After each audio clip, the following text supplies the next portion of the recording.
रहीम अस्सलाम वालेकुम। ये वो सुबह 9 में नाज़िया मलिक आपके साथ। एक और नई सुबह, एक और नया आगाज़, एक और नया दिन, एक और नई बात। और आज फर्स्ट हाफ़ तो आपको पता है कि हम ख़बरों के हवाले से बात करेंगे, और सेकंड हाफ़ में क्योंकि हमारे मुल्क में बहुत ज़्यादा आगे तरक्की की तरफ जा रहे हैं और उसमें बहुत सारे जो एस्पेक्ट्स हैं, आप ये देखें कि फ़ैशन हो गया, चाहे फ़िल्में हो गई, ये भी बहुत ज़्यादा जो आगे बढ़ाने में जो है हमारे मुल्क का नाम भी रोशन करने में बड़ा आगे जो है काम कर रहे हैं। और स्पेशली हमारा नया टैलेंट। और एक फ़िल्म आ रही है, बड़ी इंटरेस्टिंग फ़िल्म है, हॉरर मूवी है, मतलब डरावनी फ़िल्म है। और पाकिस्तान में वैसे तो बहुत तरह की फ़िल्में बनना शुरू होगी, लेकिन ये काफ़ी अरसे बाद कोई ऐसी फ़िल्म आई है कि जो वाकई कुछ डिफरेंट कॉन्सेप्ट है। तो इसके हवाले से हम सेकंड हाफ में बात करेंगे। हमारे साथ इस फिल्म के किरदार भी मौजूद होंगे और जो है बिहाइंड द सीन जो लोग काम कर रहे हैं वो भी मौजूद होंगे। तो इंटरेस्टिंग पूरा सेगमेंट रहेगा, बात करेंगे फ़िल्म के हवाले से, आपकी कॉल्स भी लेते रहेंगे। फर्स्ट हाफ के हवाले से हमारे साथ जो मेहमान मौजूद हैं, हम उनको दावत देते हैं कि वो तशरीफ़ लाएँ। सबसे पहले तो मैं दावत दूंगी इख्तियार बेग साहब को कि वो तशरीफ़ लाएँ, साथ ही रहीम जानू साहब हैं और जावेद जिलानी साहब भी हैं, उनको भी हम दावत देंगे। अस्सलाम वालेकुम जी, कैसे आप? ठीक ठाक है, thank you so much for being here. अस्सलाम वालेकुम, please welcome, thank you so much, बहुत बहुत शुक्रिया आपका शो में तशरीफ़ लाने का, thank you so much, please thank you so much, बहुत बहुत शुक्रिया आप लोगों का कि आप लोग शो में तशरीफ़ लाएँ। और आज जो है हम स्पेशली हम जब नए टैलेंट के हवाले से बात करते हैं तो हमारा नया टैलेंट जो है वो काफ़ी जो है वो आगे उभर रहा है, आगे बढ़ रहा है। आप लोग सर बहुत ज़्यादा काम किया इस दफ़ा, जो आप लोगों ने फूड शो किया है। हम अभी बात कर रहे थे कि हमारे मुल्क को आगे बढ़ाने में, या फिर हम अगर ये बात करें कि किस तरह से नाम जो बेहतर होता है और लोगों में जो है पहचान बने। फ़िल्म एक तरफ, फ़ैशन एक तरफ, आप लोगों का काम एक तरफ, और सर आपने जो एग्ज़िबिशन किया, जो फूड शो किया, दैट इज़ वंडरफुल। ये तो कहते हैं एक और कामयाबी की निशानी होती है जहाँ पर एग्ज़िबिशंस आते हैं। क्या कहेंगे इस हवाले से? थैंक यू वेरी मच, बहुत कामयाब तरीन। अच्छा सर पहले आपसे शुरू करते हैं, स्पेशली इस हवाले से कि जो आपको भी माइक लगेगा इसलिए मैंने भी आपसे शुरू कर रही हूँ, ठीक है? कि सबसे पहले जो बात है, जो इंडस्ट्री के हवाले से बात करेंगे कि हम कामयाबी की बात करते हैं और अभी फिल्म इंडस्ट्री जो हमारी बड़ी आगे की तरफ जा रही, क्या कहेंगे इस हवाले से? देखिए, पाकिस्तान जब टोटल ग्रो कर रहा है और तरक्की कर रहा है तो तमाम शोबे उसमें साथ साथ तरक्की करते जा रहे हैं, चाहे वो शोबिस का है, चाहे सनत का है, खदमात का शोबा है, फैशन का शोबा है, मेडिकल का, इंजीनियरिंग का, सब कंस्ट्रक्शन के सब शोबे तरक्की कर रहे हैं। और आप इसमें देखें कि अगर आप पिछले 5-10 सालों के पहले इसमें निगाह डालें तो ज़मीन आसमान का आपको फ़र्क नज़र आएगा। और यही तरक्की याफ्ता कौमों की निशानी है। तरक्की की बात आती है तो हम बात करेंगे, स्पेशली हमारे पास सबसे जो अहम खबर है वो है प्राइम मिनिस्टर साहब का जो विजिट है ताजिकिस्तान में, उसके हवाले से जो मुआहदे हैं उसके हवाले से बताइएगा जी। ये काज़ा 1000 बिजली का मंसूबा है। इसके लिए हम जब फेडरेशन की तरफ से 100 आदमियों का डेलीगेशन चार्टर्ड प्लेन में लेके गए थे, और इमाम बिन रऊफ जो सदर हैं अपने ताजिकिस्तान से, उनसे मुलाकात हुई थी, तो उस वक्त उन्होंने ये बतलाया था कि एक पीरियड आता है साल में 6-8 महीने का, जब वहाँ पानी बहुत ज़्यादा होता है और बिजली ज़्यादा पैदा होती है और उनको ज़रूरत नहीं होती उस बिजली की। तो उन्होंने कहा कि ये बिजली हम पाकिस्तान को और अफ़गानिस्तान के रास्ते से जाएगी तो अफ़गानिस्तान को देना चाहते हैं। और चंद सालों में ये प्रोजेक्ट कंसीव हुआ। वज़ीर आज़म साहब की ये मैं समझता हूँ अनथक मेहनत है कि 1300 मेगावाट बिजली का ये मंसूबा कल उन्होंने इफ्तिताह किया है। 1000 मेगावाट पाकिस्तान को मिलेगी, 300 मेगावाट जो अफ़गानिस्तान को मिलेगी, और अफ़गानिस्तान को $25 मिलियन साल में कमीशन मिलेगा, क्योंकि बिजली उनके रास्ते से गुजरेगी। तो उनकी जिम्मेदारी होगी कि सिक्योरिटी फराहम करें, अगर पैसे लेने तो।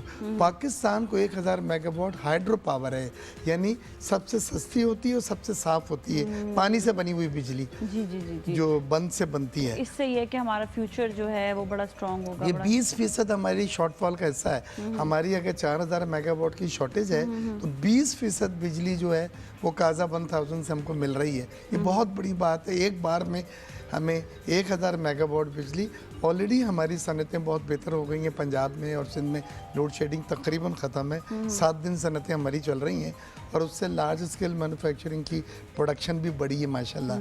तो ये बहुत खुशाइन बात है। और एनर्जी की वज़ीर आज़म को ये कहना है कि 2018 के इलेक्शन में जब वो आएंगे तो उनका स्लोगन ये होगा, नारा, कि पाकिस्तान जो है वो लोड शेडिंग फ्री मुल्क है, यानी पाकिस्तान में अब लोड शेडिंग बाकी नहीं रही। अल्लाह करे यही चीज़ हो, क्योंकि हम लोगों ने बहुत तकालीफ उठाई है, सनत ने बहुत सफ़र किया है। और अब स्पेशली सनत के हवाले से अगर बात करें तो बाकी बहुत जो हमारे जो अहम रोल है वो सनत तो अदा कर ही रही है इस पर। तो ये बताइएगा, तो फूड जो आपका स्पेशली फेस्टिवल हुआ है, जो फूड एग्जीबिशन हुआ है, इसके हवाले से बताएं। जी बिस्मिल्लाहिर्रहमानिर्रहीम। फूड एंड टेक्नोलॉजी शो हमने किया था, मैंने इफ्तिताह किया था उसको, वो इवेंट मैनेजमेंट कंपनी ने किया था। उसकी सबसे बड़ी कामयाबी ये थी कि 67 फॉरेनर्स आए थे, 300 स्टॉल थे और उसमें 17 ममालिक से लोग आए हुए थे, उसमें यूरोपियन भी थे, चाइनीज़ और बांग्लादेशी, श्रीलंकन ये तो थे, लेकिन सबसे बड़ी बात है इटालियन भी थे, स्पेनिश भी थे। तो वो एक नई टेक्नोलॉजी की अपनी मशीनें लेके आए थे, जो उन्होंने काफ़ी अच्छे तरीके से पाकिस्तानी जो एंटरप्रेन्योर हैं उनको अपनी मशीनें बेची। वो नई इंडस्ट्रीज़ में भी काम आएंगी, लगाने में भी, और मॉडर्नाइजेशन और बैलेंसिंग में भी। कौन कौन सी मशीनें थी और जो प्रोडक्ट्स थे उसमें वो कौन कौन से प्रोडक्ट्स? देखें, तमाम कमोडिटीज़ उसमें कवर थी। आप सबसे मेजर तो राइस है, पाकिस्तान का एक्सपोर्ट्स, कॉटन के बाद सेकंड उसकी राइस मिलिंग मशीनरी भी थी, कलर सॉर्टर भी थे, पॉलिशर भी थे। उसके बाद वीट की बाई प्रोडक्ट्स बनाने की मशीनें थी, राइस की बाई प्रोडक्ट्स बनाने की मशीनें थी। हमारा काफ़ी राइस जो है वो ज़ाया हो जाता है, तो इनके बाद वैल्यू एडिशन होगी। और हमने जो एक विजन 2018 देखा हुआ है जिसमें कि राइस की एक्सपोर्ट हम $4 बिलियन पे पहुंचाना चाहते हैं, तो उसमें ये टेक्नोलॉजी शो जो है बहुत कामयाब होगा। बल्कि मैं बताऊं कि ये एक बहुत ही सक्सेसफुल शो रहा है और यहाँ पे काफ़ी लोगों की डील्स हुई हैं। और तीनों दिन जो है ये एक्चुअली आम पब्लिक के लिए तो था नहीं, ये B2B और जो हमारे कॉरपोरेट कस्टमर्स थे वो सब आए। और ये हम इस सीरीज़ का दूसरा शो मार्च 2017 में करेंगे। और इसके साथ साथ हमने एक अवेयरनेस सेमिनार भी किया फेडरेशन में, और जिसमें हमारे स्मॉल और एक्स्ट्रा स्मॉल एक्सपोर्टर्स, मीडियम और लार्ज को छोड़ दें, इस वक्त प्रॉब्लम हो रहा है स्मॉल को और एक्स्ट्रा स्मॉल को। जो एक्सपोर्ट कौन कौन से इनमें शामिल होते हैं? स्मॉल इसमें जो जिनके छोटे बिल्कुल एक कंटेनर एक्सपोर्ट, किसी भी उसमें कमोडिटीज में शामिल कोई भी चीज़ के हैं, लेकिन वो बेचारे, उनके कोई पुरसाने हाल नहीं, उनको कोई पूछता नहीं है, उनको कोई डॉक्यूमेंटेशन नहीं पता, एक्सपोर्ट मार्केटिंग नहीं पता। उसके लिए हमने 9 स्पीकर बुलाए थे और बहुत ही एक कामयाब तरीन 2 दिन पहले FPCCI में हमने सेमिनार किया, और उसका भी देखें आप दूररस नताइज होंगे। क्योंकि हम 14 एग्जीबिशन में एग्जीबिशन का चेयरमैन हूँ फेडरेशन का, और 14 एग्जीबिशन वर्ल्ड वाइड हम शिरकत करते हैं। लेकिन ये जो बेचारे जाते हैं एक्स्ट्रा स्मॉल एक्सपोर्टर्स, वो किसी और के नाम पे एक्सपोर्ट करते हैं, उनको कुछ पता ही नहीं अपना जो एक उनका जो नाम है या अपनी चीज़ें पहचान वो नहीं आ पाती है। अच्छा, जावेद साहब से थोड़ा सा जानेंगे स्पेशली राइस के हवाले से, कैसी एक्सपोर्ट्स हैं हमारे यहाँ पर राइस की, और इस दफ़ा जो ये फूड शो है इसमें कितनी कामयाबी हुई है? देखिए, सबसे पहले तो मैं शुक्रिया अदा करता हूँ। सबसे पहले फूड शो के बारे में बात करेंगे। रहीम साहब ने 10 तारीख को इसकी ओपनिंग की थी, मैं भी वहाँ पे था, और रिबन इन्होंने काटी, और उसके बाद 3 दिन ये इवेंट चला है। 300 स्टॉल थे राइस में, इसमें काफ़ी कंट्रीब्यूशन थी, और जो बाहर से जितने भी स्टॉल में लोग आए थे हमने उन्हें मालूम किया, उनको तकरीबन काफ़ी कंपनीज़ को तो एक साल तक के ऑर्डर भी मिल चुके थे। वो जो लाए थे वो तो बिका भी। और इस शो का सबसे बड़ा बेनिफिट ये है कि अगर बिजनेसमैन के साथ 2 प्रॉब्लम सबसे बड़ी थी पाकिस्तान में, एक लॉ एंड ऑर्डर और दूसरा था बिजली। तो लॉ एंड ऑर्डर तो अल्लाह का शुक्र है, आर्मी और पुलिस और रेंजर्स की मदद से काफ़ी गवर्नमेंट ने अच्छे स्टेप किए, और काफ़ी हद तक कराची स्पेशली कवर हो गया। दूसरा, इस एग्जीबिशन का सबसे ज़्यादा फ़ायदा ये होगा कि जो बिजली का यूज़ है, क्योंकि जितनी जदीद टेक्नोलॉजी आ रही है, जैसे एक सेवर होता था, अब LED आ गया, तो आपका 25% 75% चेंज, यानी कि जितनी टेक्नोलॉजी आती जा रही है, इम्प्रूवमेंट। इसी तरह जो इंडस्ट्री में राइस के हिसाब से बात करूँगा, जो राइस मशीनी के अंदर एक छोटी सी मिसाल दूँ, सॉटेक्स के अंदर पहले ट्यूबलाइट्स लगती थी वो सॉटेक्स मशीन में, अब वो LED आ रही, तो काफ़ी बिजली बचेगी। देखो, बिजली बचेगी, कॉस्ट बचेगी, लोड शेडिंग कम होगी। जब इंडस्ट्री के अंदर जदीद मशीनरी लगेगी तो बिजली बचेगी, तो बिजली लोगों के तक जाएगी। जो नई टाइप्स की जो मशीन्स भी आ रही है, उनमें भी ये क्वालिटी है कि बिजली भी बचाए और प्रोडक्शन कॉस्ट को कम करें, प्रोडक्ट कॉस्ट करें, और आपकी आउटपुट ज़्यादा है, आउटपुट आपकी क्वालिटी, आपका ओवरहेड जो क्वालिटी में वेस्टेज है वो कम हो जाता है। अच्छा, एहसन हमारे साथ है, ज़रा उनसे भी बात करेंगे। अस्सलाम वालेकुम एहसन। जी वालेकुम सलाम, आपके मेहमानों को बहुत बहुत सलाम और तमाम लोग ये प्रोग्राम देखने की मतलब मुबारकबाद। इस वक्त माशाल्लाह बड़ी मैसिव बिजनेस एक्टिविटीज जारी और सारी हैं और हम देख रहे हैं कि बिजनेसमैन कम्युनिटी की एक बड़ी अच्छी अंडरस्टैंडिंग भी हुकूमत के साथ नजर आ रही है। मेरा मुख्तसर सवाल इन सब हजरात से ये है, क्या ये बिजनेस कम्युनिटी जो माशाल्लाह कुछ भी नजर आ रही है उनकी एक्टिविटीज में, क्या अपने तौर पे बिजनेस से हट के वेलफेयर के लिए भी कुछ प्रोजेक्ट मिलजुल के कर रहे हैं, और अगर कर रहे हैं तो क्या है? Thank you very much. ठीक है जी, आपके सवाल का जवाब देते हैं। बहुत अच्छा सवाल है। देखिए जी, हुकूमती सतह पे जो एग्जीबिशंस वगैरह जो लगाई जाती हैं उसमें प्राइवेट सेक्टर के लोग पार्टिसिपेट करते हैं और ये पे करके स्टॉल लेते हैं, पे करके अपने प्रोडक्ट्स डिस्प्ले करते हैं। मुल्क से बाहर जो एग्जीबिशंस होती हैं ये तमाम खुद पैसे दे के बाहर हिस्सा लेते हैं। तो ये ज़्यादातर ये जितने भी एग्जीबिशंस उसमें प्राइवेट सेक्टर की अपने एफर्ट्स सिर्फ हुकूमत फैसिलिटेट करती है। दूसरी ये है कि ये जिस तरह की एसोसिएशन है वो अपने अपने प्रोडक्ट को मॉडर्नाइज़ करने के लिए ये एफर्ट्स करेंगे। जैसे अभी ये फूड की जो इन्होंने ये एग्जीबिशंस लगाई थी उसमें नई मशीनों से वैल्यू एडिशन करना पड़ रहा है इनके प्रोडक्ट में, राइस वगैरह में अच्छी पॉलिशिंग करके और वो एक बेहतर प्राइस मिल सकेगा। तो ये टेक्सटाइल में भी यही हो रहा है कि हमने अभी टेक्सपो की थी, यानी एक्सपो की तरह से टेक्सपो के नाम था, पूरे दुनिया से लोग आए थे, 300 से ज़्यादा उसमें बाहर के एग्जिबिटर्स थे और 1000 के करीब जो थे उसमें डेलीगेट्स ने विज़िट किया था, बड़े ऑर्डर्स मिले। तो पाकिस्तान ने पहली बार सिर्फ टेक्सटाइल की मसनूआत को शोकेस किया और जितने बड़े ब्रांड हैं पाकिस्तान के और बड़े बड़े एक्सपोर्टर्स हैं, हम लोगों ने सब ने उसमें पार्टिसिपेट करा।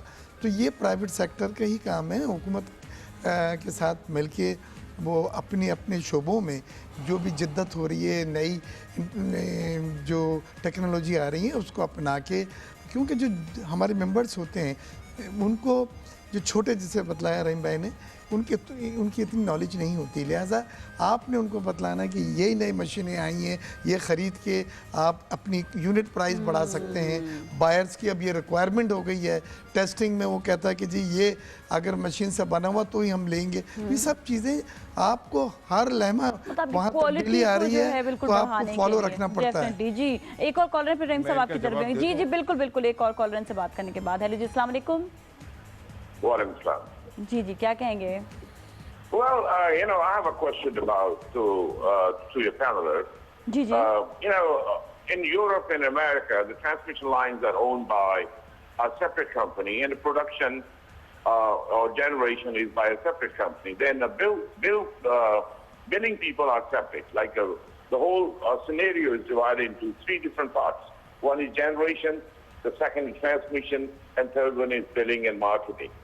So why we are trying to impose all this burden to the government? Why don't we make it simpler? और ठीक है जी, आपके जवाब अभी लेते हैं सवाल का। जी इसका your answer is that yes, this is an obsolete model, that the generation and transmission companies are same, and that is why government has decided to privatize all discos company, all distribution companies like Faisalabad Electric Supply, like Lahore, like Islamabad, like HESCO, Hyderabad Power Supply companies, and there will be 2 separate entities. The power generation company, the activity is to generate the power, and the distribution companies, those will be responsible to distribute the power only. But the problem is right now the transmission distribution losses, sometimes they are 25 to 30%.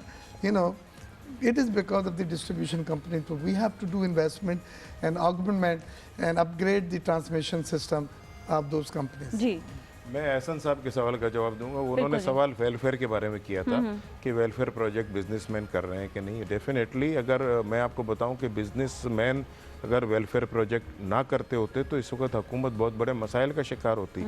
हुकूमत के पास इतने hospital नहीं है या इतने वो medical facilities नहीं है। ये मैं अपने बारे में आपको बताऊं, हमारा जो ट्रस्ट है, we are largest in Pakistan for eye charity and surgery, और we have been given number 1 by the eye society of Switzerland. और हमारे आई कैंप देखने के लिए और सर्जरी देखने के लिए ऑस्ट्रिया, हॉलैंड, जर्मनी से भी डॉक्टर्स आए और वो आके यहाँ पे हैरान हो गए कि यहाँ पे रिमोट एरियाज़ में इतनी फैको सर्जरी हो रही है। ये इस तरीके से हैं। दूसरे लोग को टीबी में काम कर रहे हैं, कोई हेपेटाइटिस में काम कर रहे हैं, लेकिन बिजनेसमैन जो हैं अपने बिजनेस के साथ साथ वेलफेयर प्रोजेक्ट में बहुत बड़ा हिस्सा डाल रहे हैं और ये गवर्नमेंट को इनडायरेक्टली हेल्प हो रही है और ये उनके सवाल का जवाब है। ठीक है जी, और किस किस टाइप के आप लोग वेलफेयर पे के लिए काम कर रहे हैं उस पर भी बिल्कुल बात करेंगे और मज़ीद जो है फूड एग्जीबिशन जो फूड आप लोग का उसके हवाले से भी बात करेंगे और मज़ीद खबरें भी उसके हवाले से भी बात करेंगे। जाएंगे एक ब्रेक की जाने, वापस चलते हैं, हमारे साथ ही रहेंगे।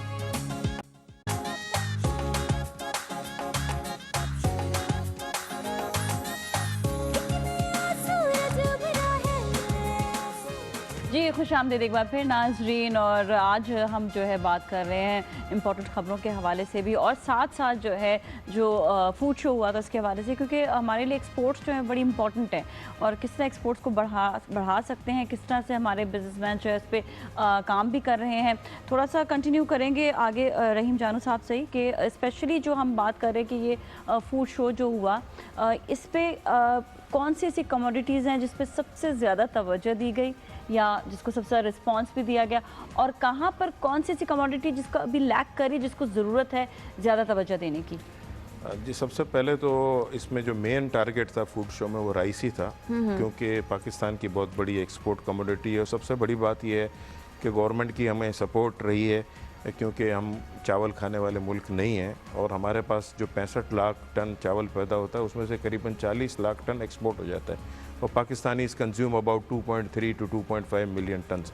तो हमें उसका कोई प्रॉब्लम नहीं रहा है और गवर्नमेंट ने ना इसके ऊपर कोई पाबंदी लगाई है, तो उसके लिए हम चाह रहे हैं कि आगे से आगे हो। आपको मैं बता दूं 2001 में हमारी एक्सपोर्ट $300 मिलियन थी और आज वो $3 बिलियन है।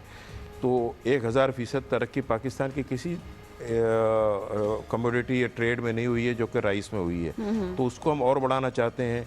प्रेसिडेंट साहब भी हमारे फंक्शन में आ रहे हैं, वैसे भी आते रहे, पीएम साहब भी आते रहे, तो इंशाल्लाह हम चाह रहे हैं कि और हमारे बूस्ट मिले हमारे एक्सपोर्टर्स को जिन्होंने पिछले 2 साल में बहुत ही लॉसेस किए हैं। इंटरनेशनल राइस की अगर बात है तो राइस के बारे में तो हमें आप जावेद साहब बताएंगे कि स्पेशली जो राइस है उस पर किस तरह से आगे उसको बढ़ाया जा सकता है, क्योंकि बहुत हमारे यहाँ पे पैदावार भी अच्छी खासी है, तो इसको लेकिन एक्सपोर्ट्स बढ़ाने की बेइंतहा ज़रूरत है। एक्सपोर्ट के लिए सबसे पहले तो मार्केटिंग, कि दुनिया के अंदर नई मार्केट तलाश करें, उसके लिए डेलीगेशन रहीम साहब की सरपरस्ती के अंदर काफ़ी डेलीगेशन, पिछले लास्ट टाइम ईरान डेलीगेशन एक गया था, इससे पहले चाइना गया था, अभी यूएस से भी जाने का प्रोग्राम है ईद के बाद, और अभी 1-2 पाइपलाइन में भी 2-3 हैं। जब तक नई मार्केट हम ट्रेस नहीं करेंगे, क्योंकि हमको नए बायर चाहिए, पुराने बायर काफ़ी सालों से चल रहे हैं, वहाँ पे सबको मार्केटिंग का पता है, तो नई मार्केट हम तलाश कर रहे हैं और काफ़ी इम्प्रूवमेंट भी है। और रहीम साहब का विजन है कि 2018 इंशाल्लाह हम 4 बिलियन तक पहुंच जाएंगे, $4 बिलियन तक, अगर गवर्नमेंट की सपोर्ट है। हमको गवर्नमेंट से सिर्फ एक ही सपोर्ट चाहिए कि वो रिसर्च में हमको सपोर्ट करें। हमारा रिसर्च इंस्टीट्यूट काम नहीं कर रहा, पिछले 40 साल से कोई भी नया बीज हमको नहीं मिला। जब तक फार्मर को नया बीज नहीं मिलेगा, क्योंकि देख रहे हैं इंडिया हर 2-3 साल के बाद एक नया बीज दे रहा है, फिर हमको उसकी कॉपी यहाँ पे लानी पड़ रही है, वो यानी बिल्कुल आप समझ लें उसको, यानी 40 साल से कोई काम ही नहीं हुआ। मतलब वो कॉपी चीज़ हो जाएगी, वो कॉपी चीज़ हम उस जगह पे 3 साल बाद पहुंचेंगे जहाँ इंडिया हमसे पहले मार्केटिंग में वो चीज़ फेंक चुका होगा, और 3 साल के बाद हम मतलब जब मार्केटिंग के लिए अपने बीज, जब तक वो कहीं और जब तक तो वो उसको कहीं और पहुंच चुके हैं, तो हम उनको फॉलो करना बहुत मुकाबला बहुत सख्त है। प्राइस के साथ साथ आपको क्वालिटी भी चाहिए, तो हम सबसे ज़्यादा गवर्नमेंट से रिक्वेस्ट ये होगी कि रिसर्च के लिए हमको सपोर्ट करें। डोकरी और 2 जगह पे इंस्टीट्यूट काला शकाकू में है, लेकिन वहाँ से हमको कोई भी पॉजिटिव रिस्पांस नहीं मिल रहा। हमने लास्ट टाइम अपना प्राइम मिनिस्टर साहब आए थे, तो रहीम साहब ने स्पेशली वहाँ पे तकरीर के दौरान भी कहा था, क्योंकि हम लोग खुद एग्रीकल्चर कंट्री हैं और हमारे पास जो वो जो सोच हमारे पास होगी वो दुनिया में शायद ही किसी के पास। आप देखें ना, खजूर को ले लें आप, खजूर यहाँ इतनी होती है, पाकिस्तान सेकंड लार्जेस्ट प्रोड्यूसर है इराक के बाद, और आप अगर आपने देखा होगा मुंबई पे गई हो या आपको तोहफे मिले हो, वो जो छोटे ग्रीन कलर के डब्बे वहाँ से आते हैं बादाम डाल के, वो पाकिस्तानी खजूर है, टोटल यहाँ से जाती है, वैल्यू एडिशन होती नहीं है। हम ये मशीनरी में यहाँ पे मशीनरी जो थी उसमें खजूर वाले भी थे, और वो भी इसको देखेंगे, इसको यूटिलाइज करेंगे मशीनों को। अच्छा, इस सारी बड़ी इस पे आप भी इस पे कहेंगे कि जो टेक्नोलॉजी की बात आ रही है, दुनिया भर में बड़ी चीज़ें चेंज हो रही हैं, बड़ी अपग्रेड हो रही हैं, तो हम कितना क्विकली इस चीज़ पे जो है काम कर सकते हैं, कितना क्विकली, क्योंकि अब मुकाबला बड़ा सख्त है दुनिया भर में। अब ये कि अगर आप नहीं वो चीज़ बना पाएंगे तो कोई और बनाकर आगे जो है मार्केट में भेज देगा। जो बड़ी इंडस्ट्रीज़ हैं और जो बड़े सेक्टर्स हैं, जैसे टेक्सटाइल का है, या रहीम भाई ने भी राइस का बतलाया, फूड में हम लोग तो बहुत अप टू डेट हैं। कोई भी ये नई चीज़, नई टेक्नोलॉजी आती है तो हम नहीं, राइस के वाले तो कह रहे हैं कि अभी और अपग्रेड होने की जरूरत है। वो सीड्स में एग्रीकल्चर के ठीक। बीज जो होते हैं वो हुकूमत ने जो सीड्स डेवलपमेंट काउंसिल्स बनाई हुई वो काम नहीं कर रही। वो न सिर्फ राइस में बल्कि कॉटन कपास में भी जो है हमारे पास नई वैरायटीज़ नहीं आई हैं। बीटी कॉटन एक निकाला था इंडिया ने 5 साल पहले, 18 मिलियन बेल्स होती थी। आज बीटी कॉटन के बीज यूज़ करके 36 मिलियन बेल इंडिया में हो रही है। तो यहाँ तो हमारी बड़ी कोताही है कि एग्रीकल्चर रिसर्च सेंटर्स और सीड डेवलपमेंट काउंसिल जितनी भी हैं वो कोई काम नहीं कर रही, उन्होंने कोई नए बीज दरियाफ्त नहीं किए। लेकिन जो एग्जिस्टिंग हमारा है उसमें पैकेजिंग है या जो नई रिक्वायरमेंट्स हैं बायर्स की, वो हम फ़ौरन अडॉप्ट कर रहे हैं, क्योंकि अगर हमने नहीं किया तो हमारे ऑर्डर्स हमें नहीं मिलेंगे, हम पीछे रह जाएंगे। नॉट ओनली कि अडॉप्टेशन की जाए बल्कि अपने खुद भी चीज़ों को जो है रिसर्च के ज़रिए जो है नई चीज़ें डेवलपमेंट करना की भी ज़रूरत है ना। देखिए टेक्नोलॉजी दो तरह की होती है। एक तो आप प्रोसेस में वो क्या जिद्दत लेके आते हैं कि अच्छी से अच्छी नई क्वालिटीज़ बने जो दुनिया में अभी आई हैं और वो पॉपुलर हैं। उसमें तो हमारे जो एक्सपोर्टर और सनतकार हैं वो नन टू नंबर 2 हैं। वो माशाल्लाह अपने सरमायाकारी से वो तमाम स्किल्स, वो तमाम जो अपनी टेक्नोलॉजी हासिल कर रहे हैं।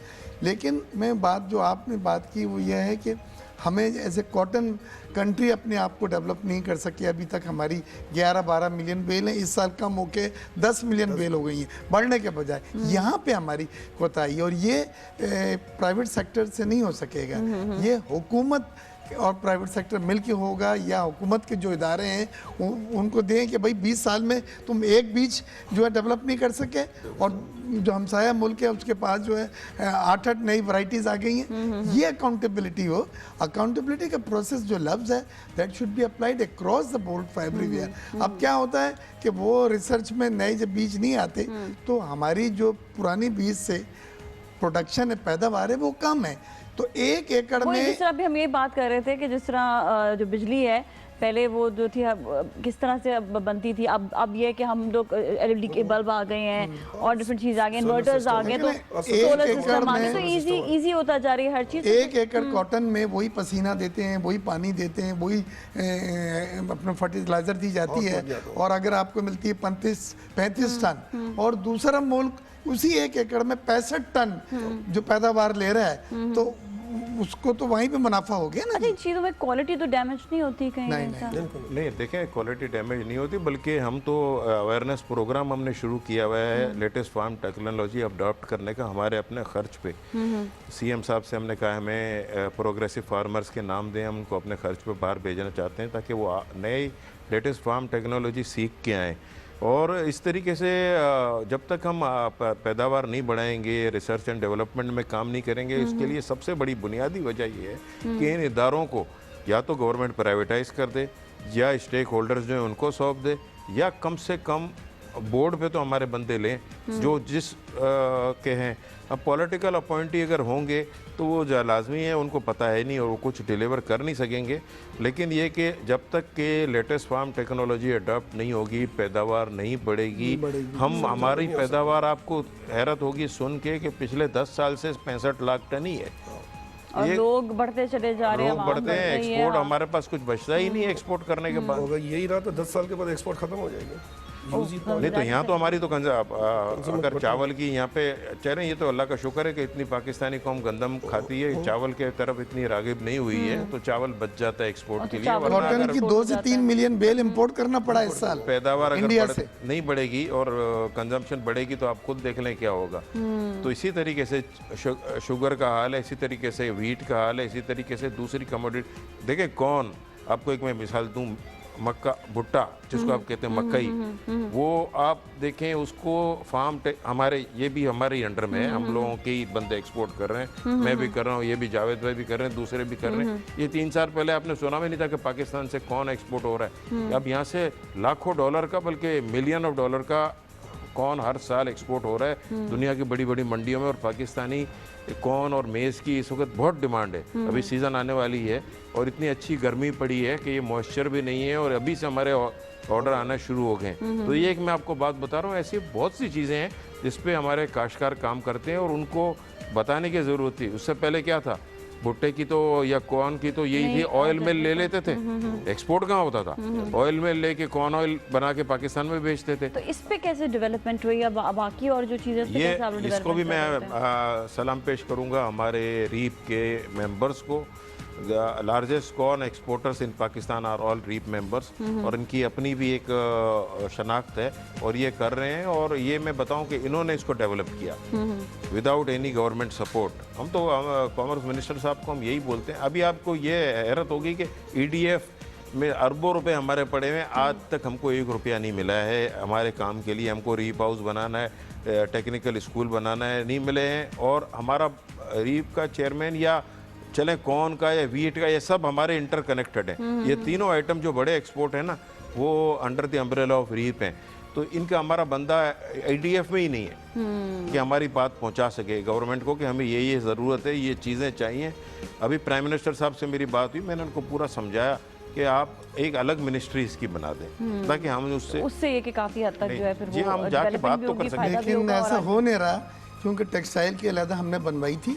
अब टेक्सटाइल का मिनिस्टर 2 साल से नहीं है और टेक्सटाइल मिनिस्ट्री सुन रहे हैं, कॉमर्स में मर्ज कर रहे हैं। तो ये सब चीज़ें रहीम भाई की बात को मैं आगे लेके जाऊंगा। रहीम साहब ने 2-3 साल पहले एक डेलीगेशन भेजा था मलेशिया।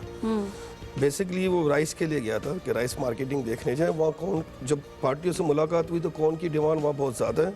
अभी पाकिस्तान में पाकिस्तान सबसे ज़्यादा लार्जेस्ट एक्सपोर्ट कर रहा है कौन, मलेशिया में।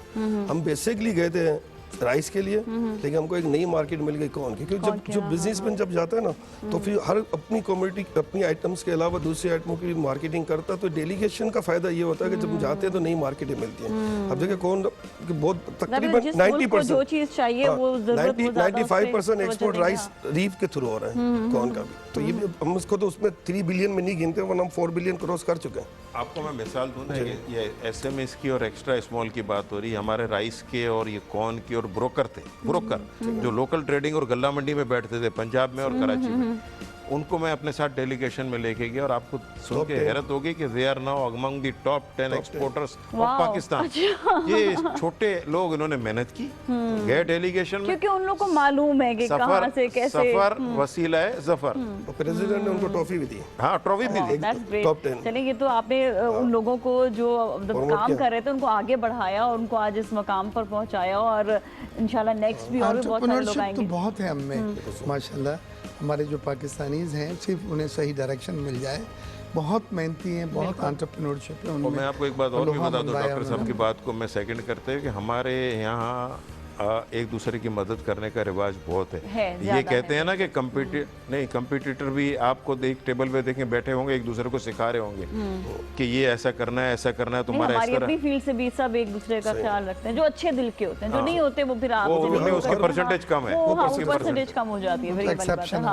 ये बात तो है। अच्छा, खालिद साहब हमारे साथ है, जरा उनसे बात करते हैं, फिर मैं IMF वाली जो खबर उसकी तरफ आती हूँ। हेलो जी, अस्सलाम वालेकुम।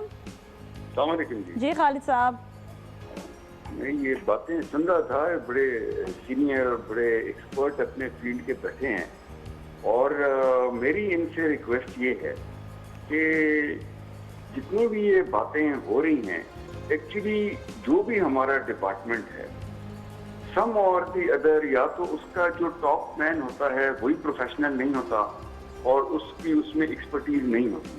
ज़्यादातर जो अपॉइंटमेंट्स होती हैं वो ओब्लाइज करने के लिए दी जाती हैं, रादर देन के एग्जैक्ट मेरिट के ऊपर दी जाएं। और फिर अगर टॉप पे अगर प्रोफेशनल आ भी जाता है तो नीचे उसके पास प्रोफेशनल की टीम नहीं होती, क्योंकि उसमें भी फिर लोग जो हैं वो ज़्यादातर रोजगार की बेस पर या लोगों को ओब्लाइज करने के लिए डाले जाते हैं। तो ये जिस तरह अभी ये साहब फरमा रहे थे कि वो प्राइम मिनिस्टर को मिलें, इस तरह चेंबर एंड कॉमर्स वाले सब एक जा करके एक फोरम बना करके, मेरी ये सजेशन है कि ये सजेस्ट करें कि जी इन मामलात में आप प्योरली प्रोफेशनल लोग रखें और डेडिकेटेड। सबसे पहली बात यह है कि जब तक आपकी डिवोशन और डेडिकेशन टूवर्ड्स जॉब नहीं होगी, प्रोफेशन नहीं होगी, तो आपकी एक्सपर्टीज भी कोई काम नहीं कर सकेगी। मेरी इन सब सीनियर लोगों से रिक्वेस्ट है कि आप मेरे ख्याल में इस पे थोड़ा सा एक जॉइंट स्ट्रेटेजी बनाएं और एक उसकी सूरत में जा करके प्राइम मिनिस्टर और जितने भी टॉप लोग हैं उनको मिलें और इन पे स्ट्रेस करें तो मेरे ख्याल में कुछ बेहतर सूरत है। जी जी, बहुत बहुत शुक्रिया। आई थिंक रहीम साहब आपने इस पर कंट्रीब्यूट कर चुके हैं ऑलरेडी। जी हाँ, मैं इनको बात का जवाब दे दूं। आप बिल्कुल ये बजा कह रहे हैं, लेकिन इस हुकूमत के पास शुरू में आपको पता है कि 1-2 साल प्रॉब्लम्स रहे तो तवज्जो नहीं दे सके, और हमने इस पे बड़ा एहतजाज किया, specially for the commercial secretaries posted abroad. वो कोई कंट्रीब्यूशन नहीं कर रहे एक्सपोर्ट बढ़ाने के लिए। तो अब जो नया बैच हमारे पास आया और हमने उनसे बात की और बैठे, और 36 नए कमर्शियल सेक्रेटरीज जो पोस्टेड हुए हैं बाहर, वो बड़े डैशिंग हैं, प्रोफेशनल हैं जो इनकी बात की, और मुझे उम्मीद है कि वो जाके हमारे साथ ताउन करेंगे जो तमाम एक्सपोर्टर्स हैं किसी भी टाइप के हों, और उनको वीआईपी स्टेटस देंगे, जो कि इंडिया के ममालिक में आपको पता है, इंडिया के ममालिक में सफ़ीर के पास, कमर्शियल सेक्रेटरी के पास नहीं कर रहा, सफ़ीर के पास exporter can walk in without appointment. हमारे यहाँ बदनसीबी ये है कि कमर्शियल सेक्रेटरी साहब से मिलने के लिए हमको 2-2 दिन का टाइम मिलता है। ओके जी। अच्छा, IMF के हवाले से जो खबर है जी, देखिए IMF का यह है कि ये 11वीं किस्त आज अप्रूव करी है, अब बोर्ड के पास फॉर्मेलिटी के लिए जाएगी। तो ये 11वां रिव्यू है पाकिस्तान की माशी कारकर्दगी के जायज़े का, जिसमें वो मुतमईन है। इससे पैसे $510 मिलियन के मिलने से ज़्यादा इम्पोर्टेंट ये है कि एक मुस्बत मैसेज गया है तमाम डोनर्स एजेंसीज़ को, तमाम वर्ल्ड बैंक वगैरह को, कि पाकिस्तान की माशी कारकर्दगी उस क्राइटेरिया के मुताबिक है, और पाकिस्तान ने वो तमाम हदायफ हासिल किए हैं जो IMF ने उनके लिए सेट किए थे या जो माशी रिकवरी के लिए ज़रूरी थे।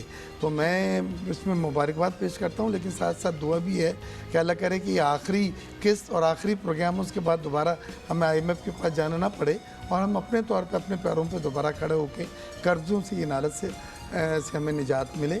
लेकिन यहाँ पे ये खुशाइन बात है कि कल जो IMF के जो फिंगर साहब थे, जो कंट्री हेड हैं इस पूरे प्रोग्राम के, पाकिस्तान को जो लोन दिया जा रहा है, उनके स्टेटमेंट ये है कि जी हमारी पाकिस्तान ने जो माशी कारकर्दगी दिखाई है कॉटन की क्रॉप कम होने के बाद और एक्सपोर्ट थोड़ी सी कम होने के बाद, हम मुतमईन हैं उससे। और इससे Standard and Poor's and Moody's जो क्रेडिट रेटिंग एजेंसीज़ हैं, उन्होंने पाकिस्तान की रेटिंग मुस्तहकम करार दी, और कल स्टॉक एक्सचेंज भी 36,250 की हद तक पहुंच गया, जो उसकी हाईएस्ट पीक थी 36,400 की। जबकि खत्ते के बाकी ममालिक जो नीचे आए वो अभी तक आधा भी गेन नहीं कर सके, और हमें अल्लाह का इतना फजल है कि हम दोबारा उस हद को हमने छू लिया है जहाँ से खत्ते में जब क्रैश आया था तो मार्केट नीचे आई थी। तो ये मैं समझता हूँ हमारी माशी कारकर्दगी भी बेहतर हुई है, लॉ एंड ऑर्डर भी बेहतर हुआ है, एनर्जी की सिचुएशन भी बेहतर हुई है। तो आने वाले वक्त में 5% के GDP का टारगेट जो उन्होंने रखा है, वो पूरी उम्मीद है 5 और 5.5% इंशाल्लाह हम हासिल करेंगे। जी कुछ कहना चाहेंगे सर से? जी इसके बारे में कहना चाहते हैं, मशीनरी जो जिसकी एग्जीबिशन जिसके लिए आज शो बैठे हुए हैं, अब जब हम वहाँ गए थे तो राइस की तो हमने बहुत बात कर ली, वहाँ पे पैकिंग के लिए काफ़ी अच्छी मशीनें आई हुई थी, छोटी स्मॉल इंडस्ट्री, वेरी इंपॉर्टेंट, छोटी स्मॉल इंडस्ट्री के लिए, जैसे चिप्स के लिए एक छोटी सी हाउस इंडस्ट्री लग सकती थी, और काफ़ी उसमें बोलते हैं उसकी वो भी कॉस्ट भी बहुत कम है। कितनी तकरीबन की कॉस्ट होती है? समझ लीजिए कोई 12 लाख के करीब बोला टोटल पूरा प्लांट लग जाता है। सब इंस्टॉलमेंट पे या नहीं? वो इंस्टॉलमेंट पे मिलते हैं, लेकिन अभी 1 साल तक का तो ऑर्डर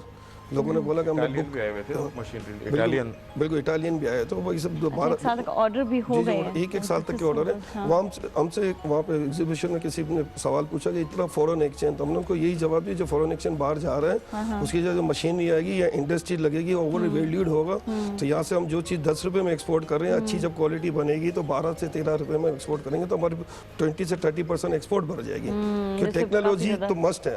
मुलाजमत मिलेगी, लोगों को मुलाजमत मिलेगी, मशीनरी लगेगी, खुशहाल होगा, लॉ एंड ऑर्डर अच्छी होगी, सिचुएशन गवर्नमेंट के ऊपर से बर्डन खत्म होगा।